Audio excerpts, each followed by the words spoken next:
여러분, 오늘은 제가 평생 잊을 수 없는 이야기를 하나 해드릴게요. 1975년이었어요. 내가 26살 때였지. 그때는 여자들이 밖에서 일하는 게 흔하지 않았는데 나는 명동에 있는 양품점에서 점원으로 일했어요. 우리 어머니는, 아이고, 지금 생각해도 눈물이 나네. 우리 어머니는 평생 한 번도 새 옷을 사 입어 본 적이 없으셨어요. 10명 넘는 식구 먹여 살리느라 당신은 늘 누더기 같은 옷만 입으셨지. 특히 명절 때 보면 우리는 다 새 옷 입는데 어머니만 해진 치마 저고리 입고 계시는 거야. 그게 얼마나 마음이 아팠는지 몰라요. 그래서 내가 첫 월급 받던 날 5월이었는데 월급이 얼마였는지 아세요? 딱 8,000원이었어요. 요즘 같으면 점심값도 안 되는 돈이지만 그때는 그 돈이 얼마나 큰 돈이었는지.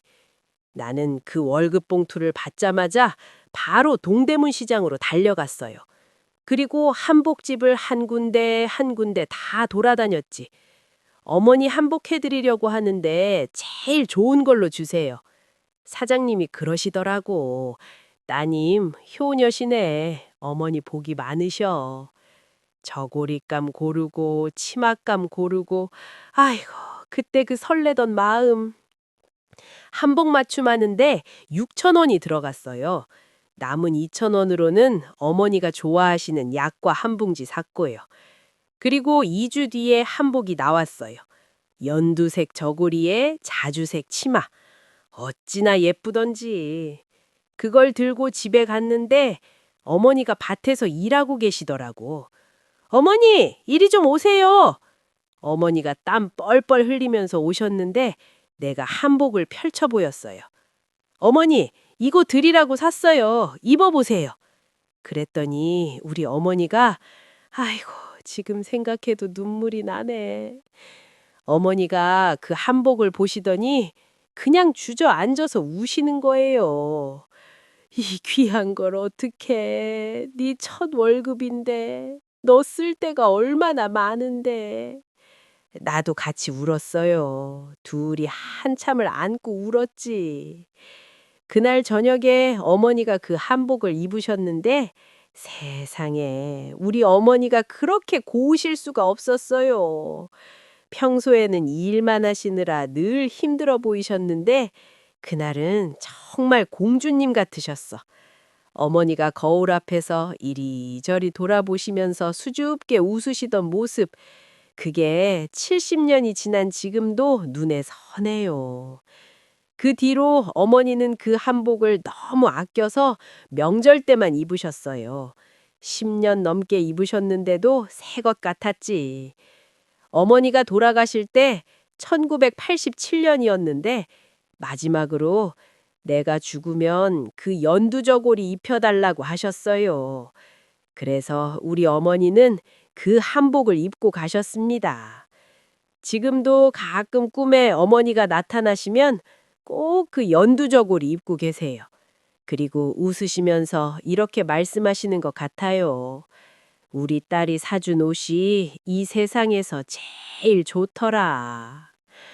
여러분, 부모님 살아계실 때 잘하세요. 나중에 후회해도 소용없어요. 나는 그때 그 한복 해드린 게 내 평생 가장 잘한 일이에요. 1988년 서울올림픽. 여러분, 그 애를 경험 안 한 사람은 그게 얼마나 대단한 일이었는지 절대 몰라요. 나는 그때 58살이었는데 그전까지 우리나라가 뭐 있었어요? 가난한 나라, 전쟁한 나라, 그것밖에 몰랐지. 근데 올림픽을 우리나라에서 한다고? 처음 들었을 때는 솔직히 믿어지지 않았어요. 우리나라 같은 데서 무슨 올림픽을? 그런데 정말로 하더라고요.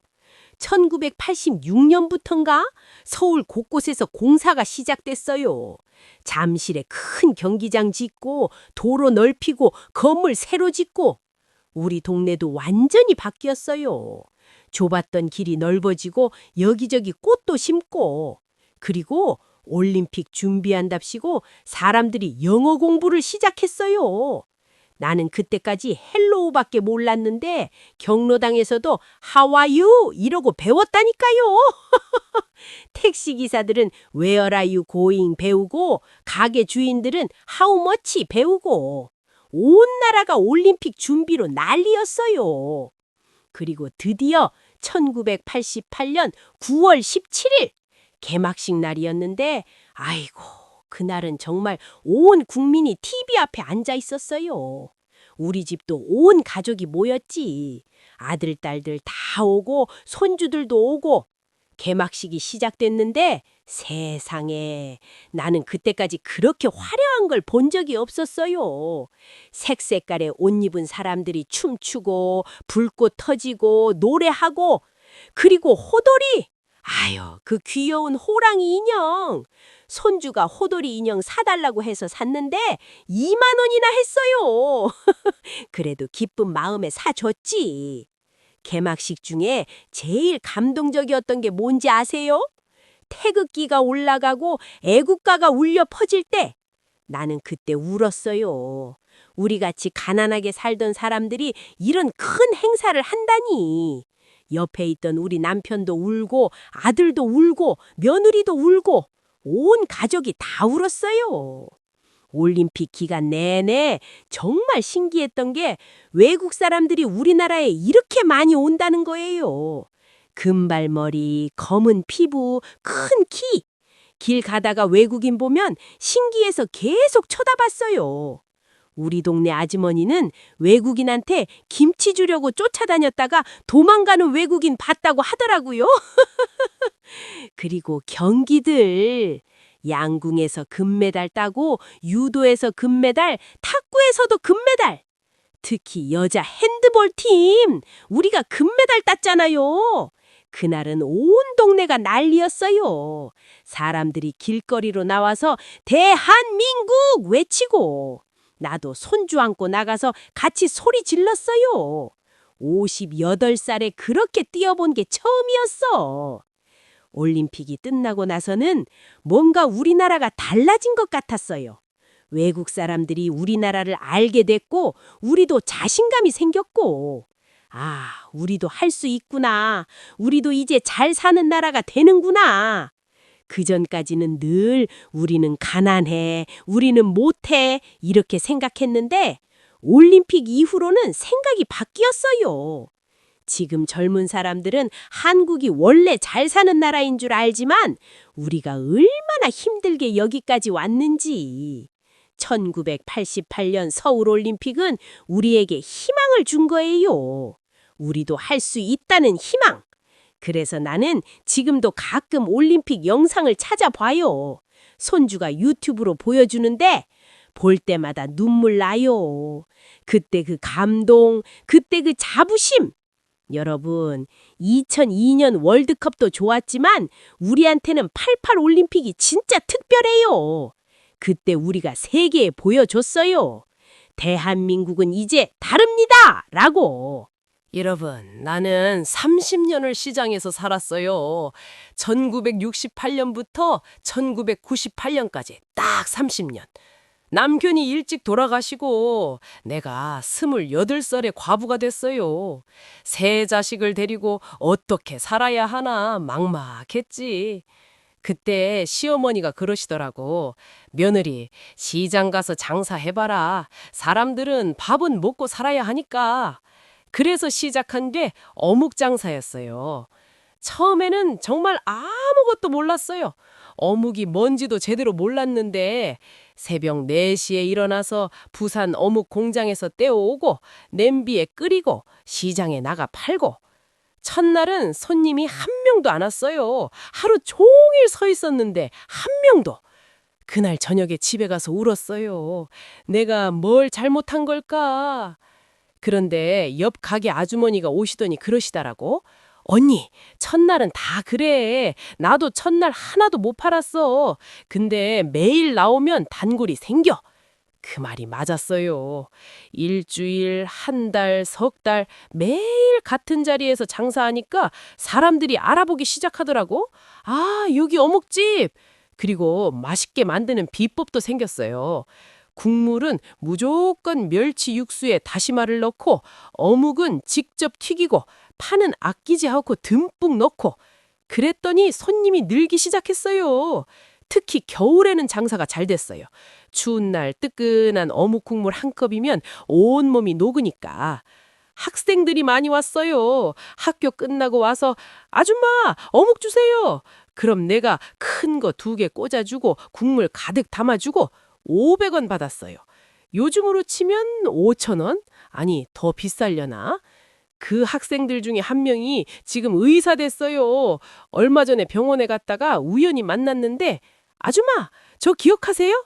예전에 시장에서 어묵 사 먹던. 세상 참 좁죠.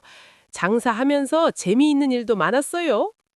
한 번은 손님이 아줌마, 이거 해산물 어묵이에요? 물어보길래 나는 신나서 네, 우리 건 좋은 생선으로만 만들어요. 그랬거든요. 근데 그 손님이 해산물 알레르기가 있었던 거예요. 먹고 나서 두드러기 마서 아이고 내가 얼마나 놀랐는지 병원비 다 내드리고 사과하고 그 뒤로는 꼭 물어봤어요. 혹시 알레르기 있으세요? 그리고 힘들었던 일도 많았지.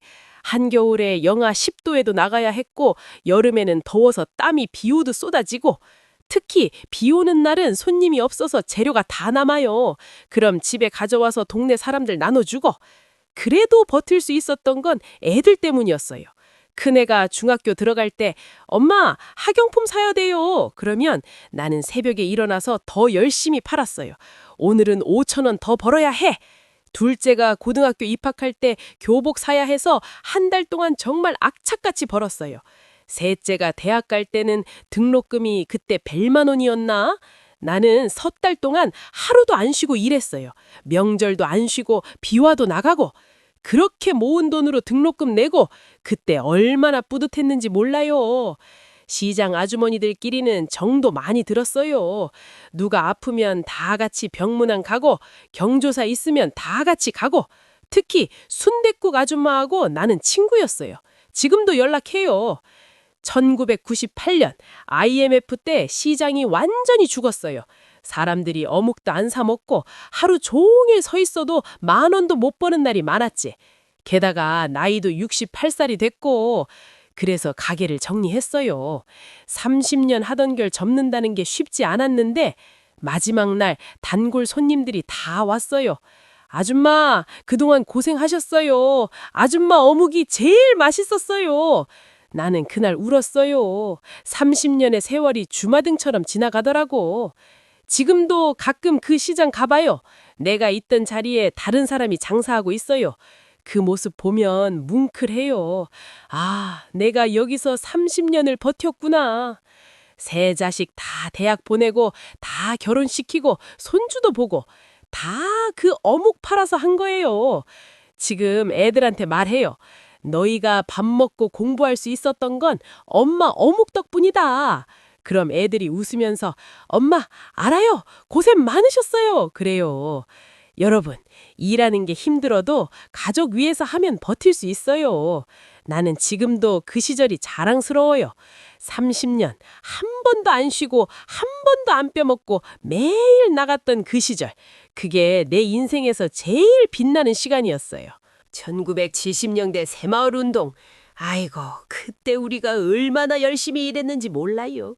나는 그때 40대였는데 우리 마을이 정말 가난했어요. 길은 흙길이라 비만 오면 질퍽질퍽, 집들은 초가집이라 여름엔 덥고 겨울엔 추워 죽겠고, 화장실은 집 밖에 있어서 밤에 나가기 무섭고 전기도 제대로 안 들어와서 호롱불 켜고 살았어요. 그러다가 1970년 뭐였나 한 4월쯤 면장님이 마을회관에 다 모이래요. 가봤더니 새마을 운동한다고 그래요. 우리 스스로 마을을 바꾸는 겁니다. 정부에서 시멘트하고 절근 주니까 우리가 직접 일합시다. 처음에는 다들 에이 또 무슨 귀찮은 일 했어요. 근데 면장님이 열변을 토하시더라고. 여러분, 우리 자식들한테 이런 마을 물려줄 겁니까? 우리가 바꿔야 합니다. 그 말에 다들 마음이 움직였어요. 제일 먼저 한 게 길 넓히기였어요. 남자들은 삽 들고 땅 파고 여자들은 돌 나르고 할아버지들은 감독하고 우리 남편도 매일 새벽부터 나가서 일했어요. 나는 밥해서 날라주고 물 날라주고 한 달 동안 온 마을이 공사판이었어요. 그리고 길이 만들어졌어요.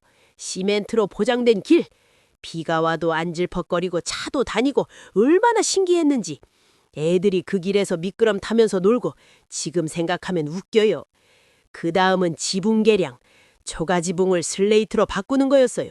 우리 집도 했는데 아이고 그 일이 얼마나 힘들었는지. 초가 걷어내고 기둥 보강하고 슬레이트 올리고 온 동네 사람들이 다 와서 도와줬어요.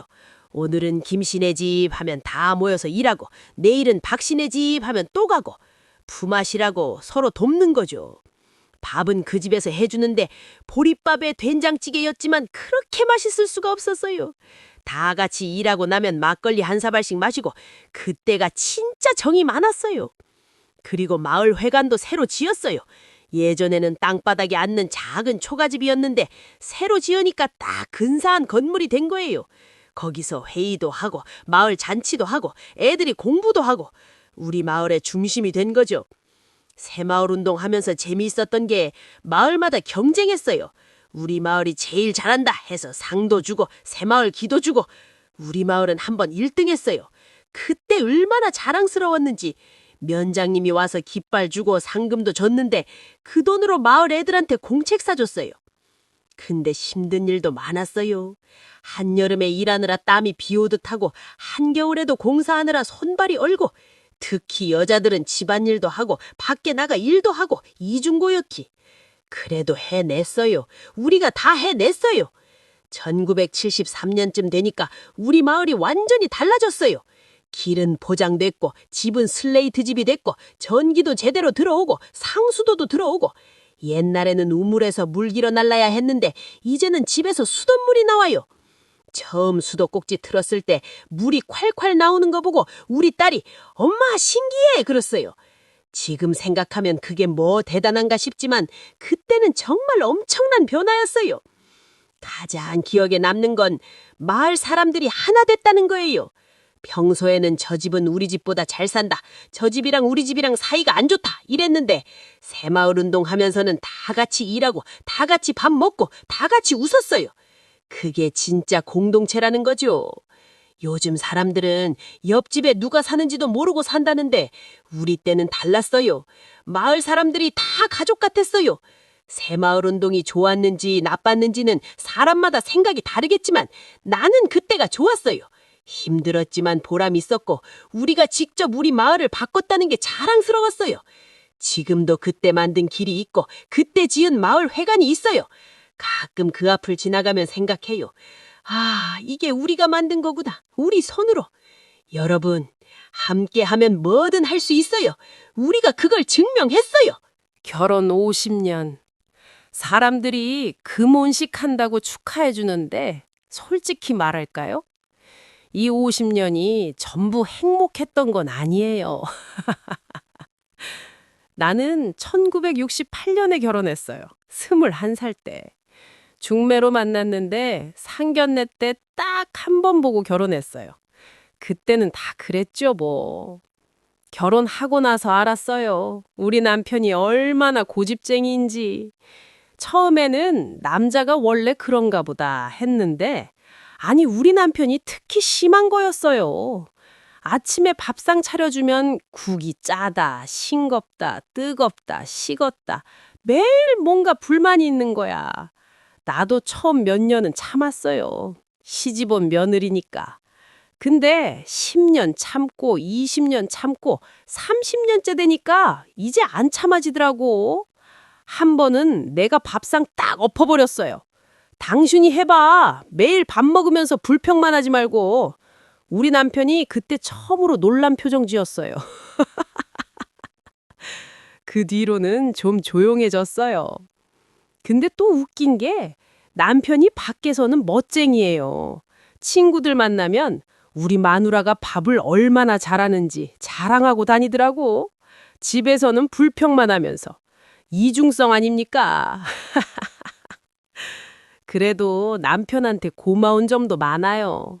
애 셋 낳고 키우는 동안 우리 남편이 밤낮으로 일했어요. 공장 다니고 택시 운전도 하고 막노동도 나가고. 한 번은 겨울에 일하다가 손가락을 다쳤어요. 병원 가야 하는데 돈 아깝다고 안 가려고 하더라고. 내가 억지로 끌고 가서 치료받게 했지. 그리고 20년 전쯤 남편이 큰 병을 얻었어요. 위암이었어요. 수술하고 항암 치료 받고 그 1년이 정말 지옥 같았어요. 남편은 아프다고 괴로워하고 나는 간호하느라 밤잠을 못 자고.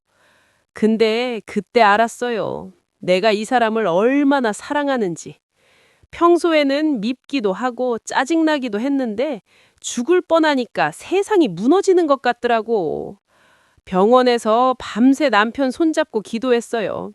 하나님, 이 사람만은 데려가지 마세요. 제가 더 잘할게요. 다행히 남편이 이겨냈어요. 수술 잘 되고 항암도 잘 받고 지금까지 20년을 더 살았어요. 그 뒤로는 서로한테 좀 더 잘하게 됐어요. 남편도 밥 먹으면서 이제는 오늘 밥 맛있네 그래요. 처음으로. 나도 남편이 TV 리모컨 독차지 해도 그냥 넘어가요. 예전 같으면 싸웠는데.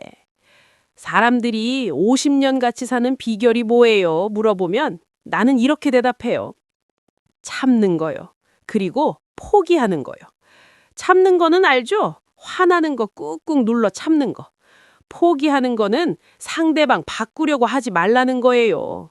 50년 살아봐도 안 바뀌어요. 사람은 안 바뀌어요.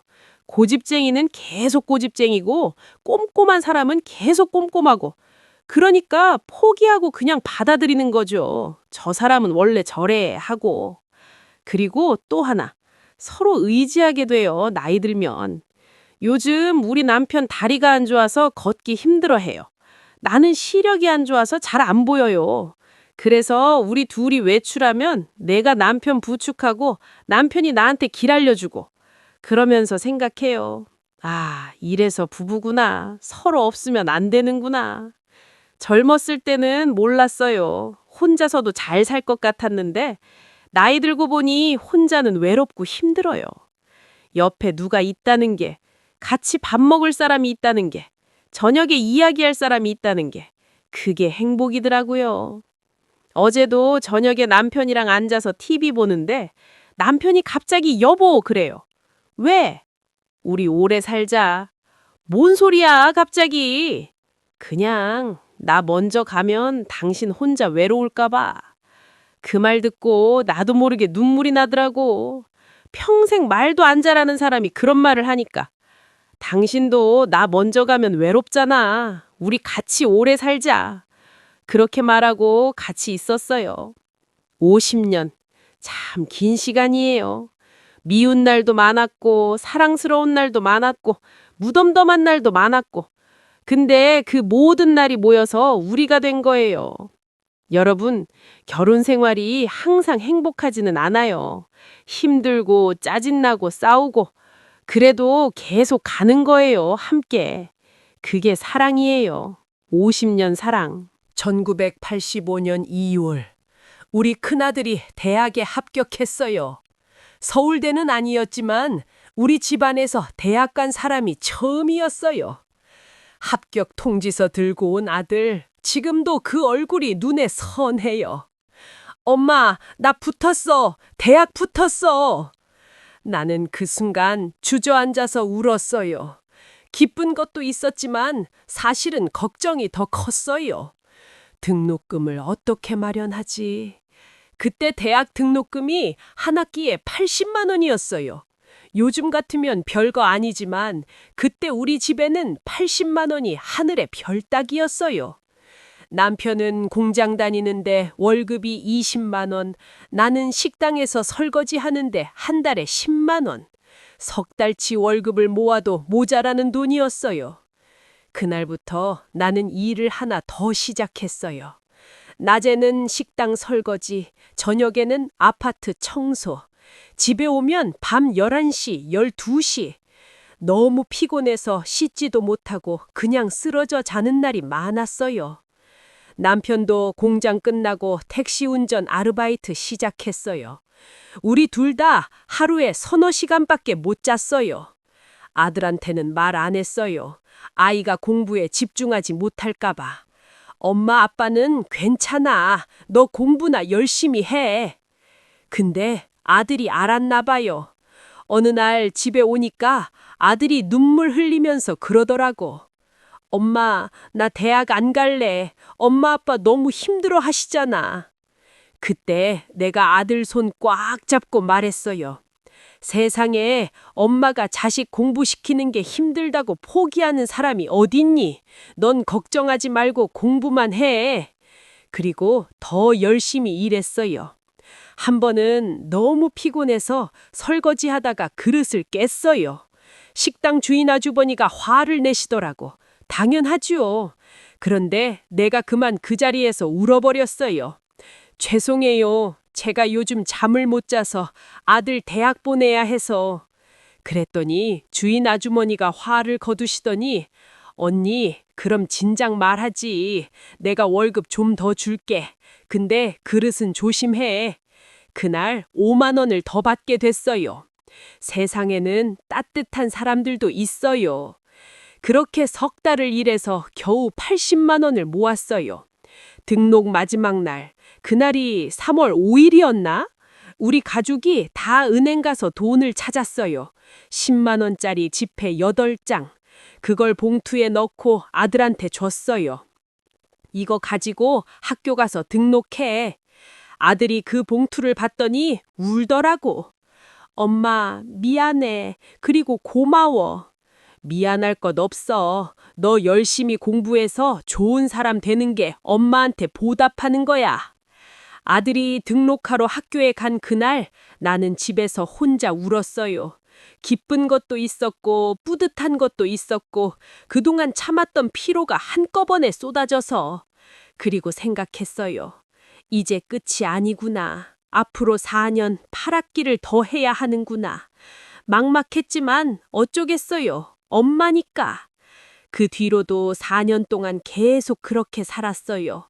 매 학기 등록금 80만 원, 생활비, 책값. 우리 부부는 옷 한 벌 안 사고 외식 한 번 안 하고 명절에도 고향 안 가고 오직 아들 학교 다니게 하는 것만 생각했어요. 1989년 2월 아들이 졸업했어요. 졸업식 날 우리 부부가 학교에 갔는데 아들이 학사모 쓰고 학사복 입고 나오는 거 보고 남편이랑 나랑 손잡고 같이 울었어요. 우리가 해냈다. 우리 아들 대학 졸업시켰다. 주변 사람들은 우리 보고 웃었을지 몰라요. 왜 저렇게 우냐 하면서. 근데 그 사람들은 몰라요. 우리가 그 4년 동안 얼마나 힘들게 살았는지. 아들은 지금 회사 다니면서 잘 살아요. 좋은 사람 만나서 결혼도 하고 손주도 둘 낳았고. 가끔 아들이 용돈 줘요. 엄마, 이거 쓰세요. 그때 고생하신 거 생각하면. 나는 그럴 때마다 말해요. 엄마는 그때 고생한 거 하나도 힘들지 않았어. 너 잘 되는 거 보면 다 보상받은 것 같아. 진짜예요. 진심이에요. 부모는 자식이 잘 되는 거 보면 그게 제일 큰 기쁨이에요. 여러분, 부모 마음은 다 똑같아요. 자식한테 좋은 거 해주고 싶고, 자식이 힘들면 대신 아파하고, 우리가 그렇게 살아왔어요. 그리고 지금도 그래요. 손주들 보면 이 애들도 잘 컸으면 좋겠다 그런 마음이 들어요. 이게 대대로 이어지는 거죠. 사랑이. 1980년 5월. 이 이야기는 하기가 참 조심스러워요. 지금도 아픈 사람들이 많으니까. 나는 그때 광주에 살지 않았어요. 서울에 있었죠. 근데 뉴스를 봤어요. 그리고 나중에 알게 됐어요. 진실을. 5월이었어요. 날씨가 참 좋았어요. 근데 갑자기 TV에서 계엄령이 내렸다고 하더라고. 전국에 계엄령, 대학 폐쇄, 정치 활동 금지. 그때는 잘 몰랐어요. 이게 무슨 의미인지. 며칠 뒤부터 뉴스에서 광주 이야기가 나오기 시작했어요. 광주에서 폭도들이, 불순 세력이. 근데 이상했어요. 우리 친척이 광주에 있었는데 전화가 안 되는 거예요. 전화해도 통화할 수 없습니다. 계속 그러고. 나중에 알고 보니 광주가 완전히 고립됐던 거예요. 전화선도 끊기고 길도 막히고. 한 달쯤 지나서 광주 친척이 우리 집에 왔어요. 얼굴이 완전히 다른 사람 같았어요. 그분이 우리한테 이야기해 줬어요. 정말로 일어난 일을. 군인들이 총을 쐈어요. 시민들한테, 학생들한테. 사람들이 죽어나갔어요. 거리에서. 나는 믿을 수가 없었어요. 그럴 리가 없어요. 우리나라 군인들이 우리나라 국민을 죽이다니. 근데 그분이 우시면서 말했어요. 정말이에요. 내가 봤어요. 내 눈으로. 그때부터 우리 집에서는 뉴스를 보면서도 말을 못했어요. 뉴스에서는 폭도 진압 그러는데 우리는 진실을 알았으니까. 1987년이었나? 6월 항쟁 때. 그때서야 사람들이 진실을 알게 됐어요. 광주에서 정말로 무슨 일이 있었는지. 신문에 사진들이 나왔어요. 젊은 사람들이 피 흘리고 쓰러진 사진들. 나는 신문을 보다가 울었어요. 이 젊은 사람들이 뭘 잘못했다고, 왜 죽어야 했어. 그리고 유가족들 이야기를 들었어요. 아들을 잃은 어머니, 남편을 잃은 아내, 아버지를 잃은 아이들. 그분들이 얼마나 아파했을까. 나는 세 자식을 키운 엄마로서 그 고통이 조금은 이해가 됐어요. 내 자식이 나보다 먼저 가는 것만큼 슬픈 일이 어디 있겠어요. 그것도 억울하게. 지금도 5월만 되면 뉴스에서 광주 이야기가 나와요. 추모식하고 기념식하고. 어떤 사람들은 이제 그만하자 그래요. 옛날 일을 왜 자꾸 들춰내냐 그러고. 근데 나는 생각이 달라요. 잊으면 안 돼요. 절대로. 그런 일이 다시는 일어나지 않게 하려면 기억해야 해요. 우리 손주들한테도 이야기해 줬어요. 1980년 5월에 광주에서 무슨 일이 있었는지 꼭 기억해야 한다고. 손주가 학교에서 배웠다고 하더라고. 5.18 민주화 운동이라고.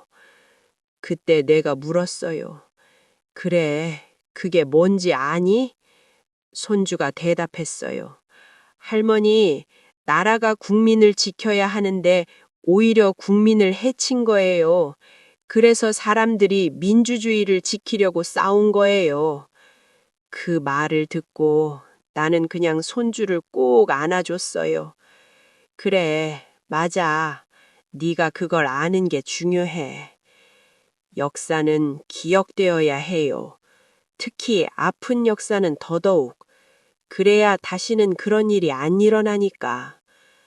나는 이제 80 넘었지만 5월만 되면 광주를 생각해요. 그때 돌아가신 분들을 생각하고 유가족들을 생각하고 그리고 기도해요. 부디 편히 쉬세요. 우리가 기억하고 있어요. 1992년 10월. 우리 막내딸이 결혼했어요. 딸을 시집 보낸 엄마들은 다 알 거예요. 그 심정을. 우리 막내는 참 예뻤어요.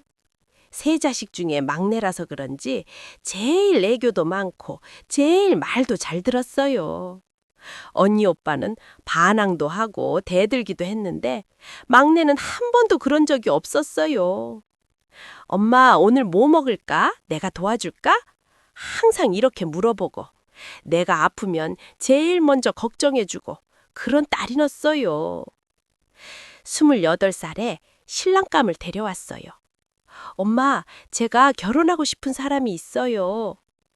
처음에는 솔직히 마음이 복잡했어요.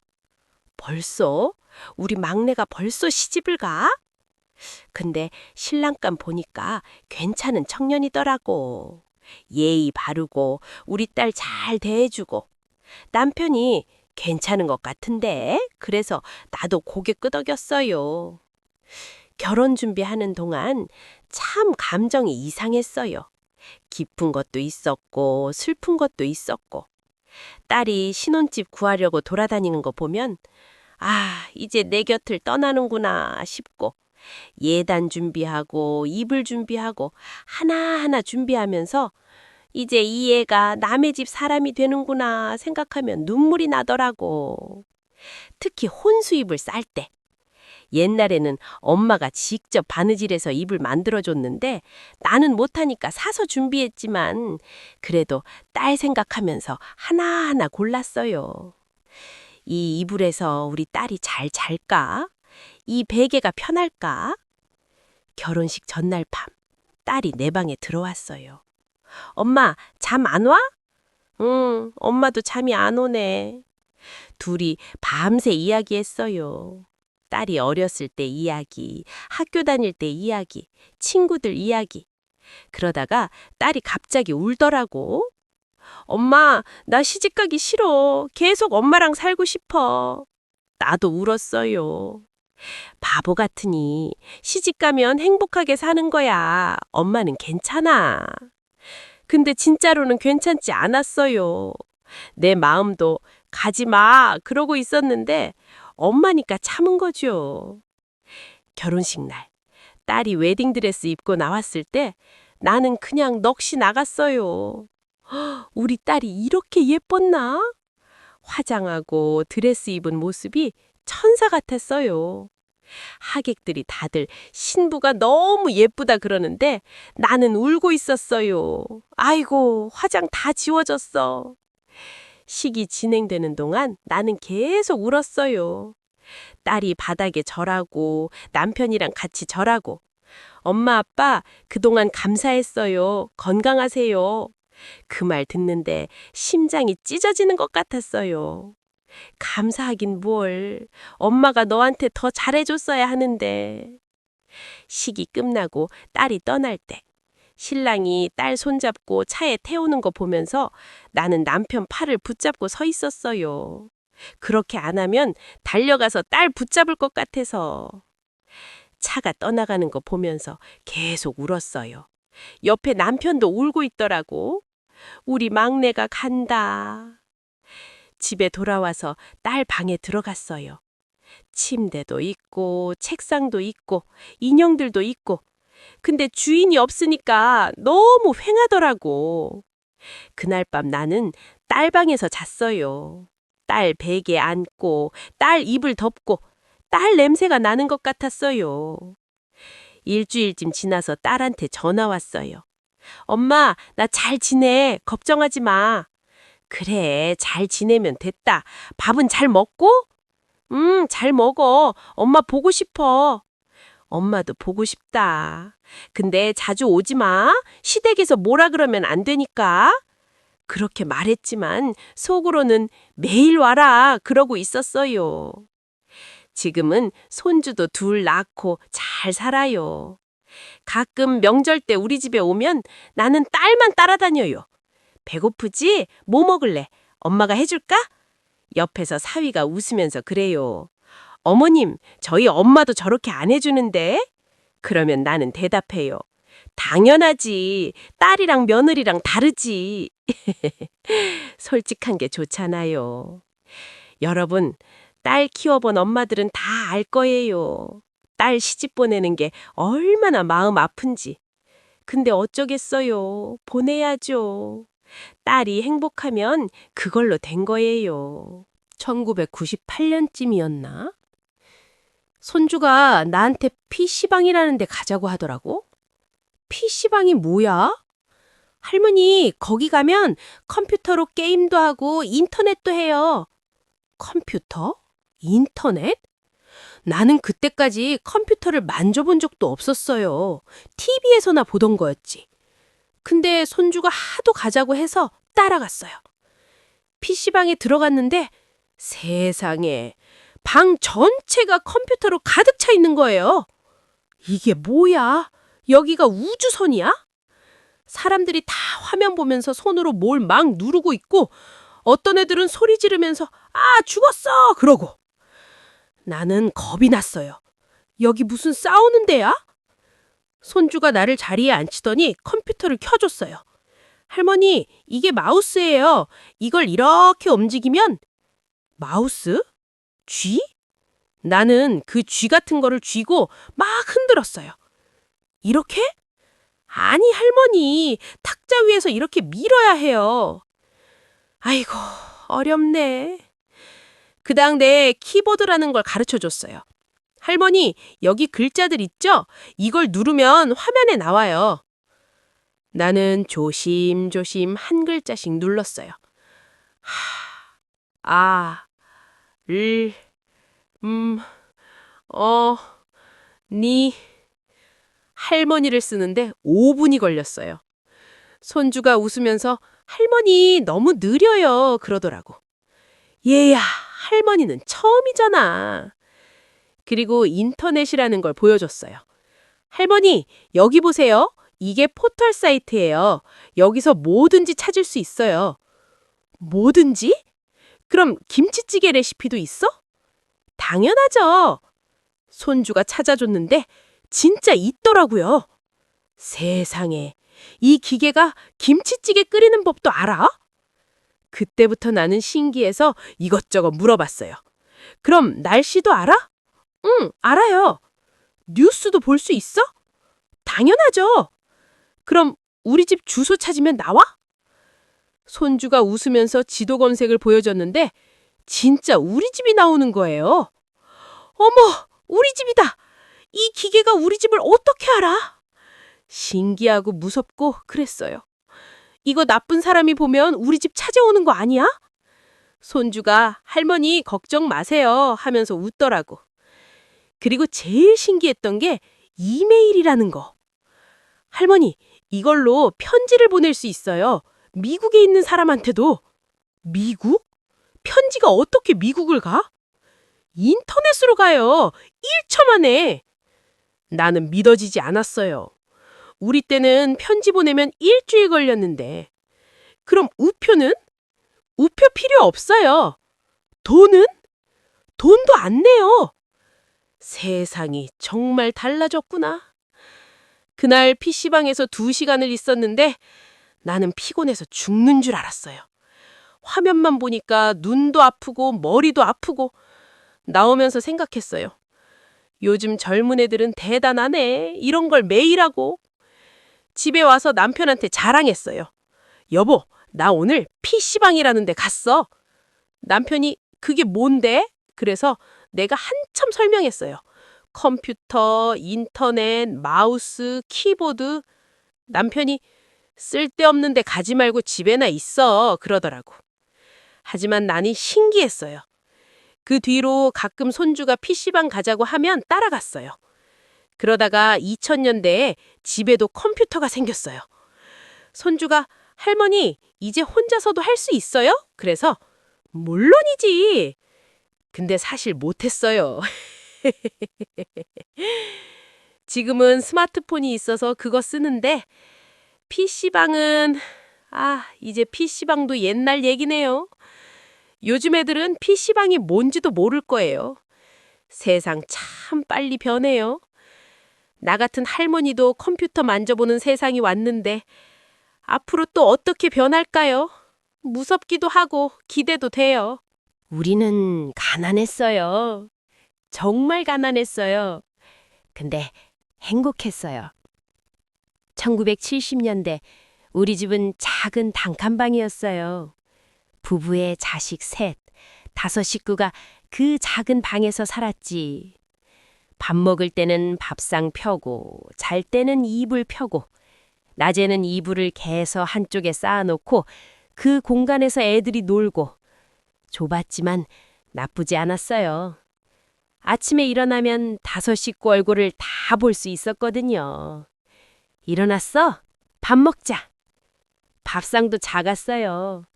큰 밥상이 없어서 작은 밥상 2개를 이어서 썼어요. 반찬도 별로 없었어요. 김치, 된장, 가끔 계란말이. 고기는 명절에나 먹었죠. 그래도 애들이 밥을 잘 먹었어요. 엄마, 맛있어. 그 말 들으면 나는 세상을 다 가진 것 같았어요. 옷도 물려 입었어요. 큰애가 입던 옷을 둘째가 입고, 둘째가 입던 옷을 막내가 입고, 새 옷은 1년에 한 번, 설날에만 샀어요. 그래도 애들이 불평 안 했어요. 엄마, 이거 예쁘다.